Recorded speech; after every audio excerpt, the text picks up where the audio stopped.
pour le dimanche Dixit avec mon Dixit Révélation numéro 7. Et je l'ai dit sans regarder. Je suis trop fière de moi. Il me faut pas grand chose. Mais vous voyez, quand je vous dis à chaque fois dans les consultations, l'autocongratulation, même pour des choses, des toutes petites choses qui paraissent idiotes, et ben ça fait du bien. Hein? Puis si vous ne le faites pas, personne ne le fera. Alors, hein? Bon. Écoutez, on prend ce qu'on peut où on peut. Hein? Voilà. Alors, qu'est-ce que le Dixit? Le Dixit est un jeu de société où il s'agit en fait de créer des histoires avec des images sans texte. Voilà. Avec bien un plateau. C'est un jeu de société. Voilà. C'est tout. C'est un jeu de société lambda. Voilà. J'ai vu sur la chaîne de Solveig qu'on pouvait détourner ces cartes pour en faire soit un oracle, ou alors un exercice d'intuition. Voilà. Moi, j'ai décidé d'en faire un exercice d'intuition. Et du coup, de le tourner et de le partager avec vous, comme Solveig le faisait. Et il n'y a pas qu'elle. Il y avait plein d'autres chaînes. D'ailleurs, il y a aussi le Mysterium, il me semble. Et du coup, je me suis dit, bah voilà, autant le partager. Et donc, on en est déjà à notre deuxième boîte. Voilà, dans une boîte, il y a 80 et quelques cartes.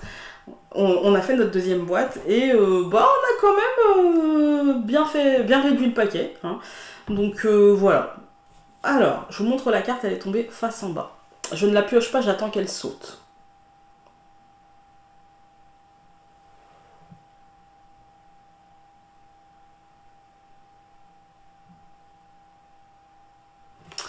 Elle doit être à l'écran.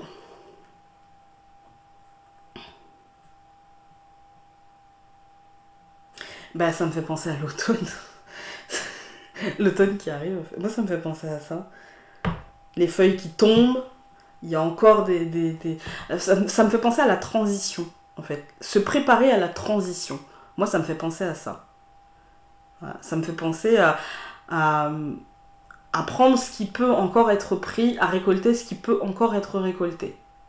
Vous voyez, on va dire dans ce que l'été nous aura apporté. Et ça ne veut pas dire que l'automne ne nous apportera rien, parce qu'au sol, il y a des petites fleurs. Hein, donc ça ne veut pas dire que ça ne nous apportera rien.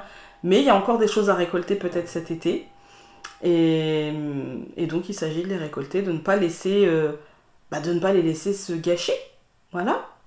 De saisir les opportunités qui se présenteront.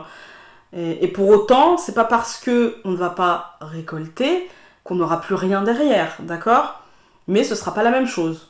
Voilà, donc si vous avez des opportunités qui vont se présenter là, ça me fait penser au tirage en fait, ça me fait penser au tirage. Si vous avez des opportunités qui vont se présenter, ça ne veut pas dire que l'automne sera stérile, bien au contraire, ça veut juste dire que autant tirer tous les fruits de ce que cet été avait à nous apporter pour entamer l'automne, on va dire sereinement quoi, voilà. Mais pour moi, il n'y a pas de souci, hein. Pour moi, c'est pas mort, c'est juste, on a récolté plusieurs fois cet été, bon ou moins bon d'ailleurs la récolte, enfin bonne ou moins bonne d'ailleurs la récolte, mais on a récolté, on voit le nombre de branches que l'oiseau a coupé et il en reste encore, on a choisi, vous voyez, on a choisi, là c'est la dernière où il y a encore des fruits, du coup on y va quoi, voilà, on y va. Et derrière on sait qu'il y en aura d'autres, mais moi ça me fait penser à la transition de l'automne, voilà, on glisse tout doucement vers cette énergie de récolte aussi, mais plutôt de... Pour moi, l'automne, c'est plutôt... on a bien travaillé l'été, là on récolte et surtout on profite des fruits de cette récolte. En fait, on en profite. Voilà. Et du coup, on en profite, ça veut dire aussi on est un petit peu auto-centré, autour des siens, autour de nous. On n'est pas dans l'ouverture au monde... on va dire inconnu, vous voyez, on est plutôt, on se prépare à l'hibernation, un petit peu. on engrange, c'est un peu ça. Moi, ça me fait penser à ça, en fait. Cette carte-là, elle me fait penser à ça, elle me fait penser vraiment à l'idée de récolter les derniers fruits de l'été. Ça veut pas dire que l'automne sera, voilà, et qu'il y aura rien à récolter, ou qu'il y aura rien à faire, à replanter, voilà. Mais ça veut surtout dire que ne pas perdre en fait une miette de ce que cet été aura pu nous offrir Aussi bien en positif qu'en négatif par contre, hein. Je tiens à le dire. C'est-à-dire, si vous ne souhaitez pas récolter du négatif, ce que je peux le comprendre, peut-être que la fin de cet été peut vous en apporter quand même, histoire de vous faire travailler. En fait, c'est pas forcément... Le négatif, il est jamais gratuit, d'accord? Le négatif, il est toujours là pour quelque chose. En fait, il est toujours là pour nous faire comprendre, nous faire apprendre, nous faire grandir, nous faire évoluer, en fait. Mais on va dire du positif, hein, c'est mieux. Voilà. N'hésitez pas à me mettre en commentaire ce que cette carte vous inspire. Et voilà, sur ce, je vous embrasse très fort. Et donc, on se dit à demain pour la question du lundi. Salut!